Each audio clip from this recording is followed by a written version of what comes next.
Worried your child's Apple Pay excess might turn into a bottomless pit of digital spending? Let's take control and set some smart spending limits using Apple's family sharing first.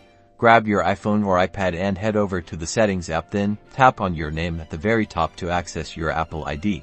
Next, tap on Family Sharing. You should see all the members of your family group listed here. Select the child you want to manage. Okay, now scroll down until you find the Ask to Buy option. Make sure this is toggled on. This means your child will need your approval for every purchase they attempt, even if it's within Apple Pay.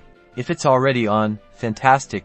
If not, tap the toggle to activate it. This is your first line of defense. Now, for even more control, let's dive into Apple Cash Family. If your child has an Apple Cash card set up, you can monitor their transactions and even set weekly or monthly spending limits directly within the Wallet app. Just open the Wallet app, find their Apple Cash card, and tap on the three dots on the top right.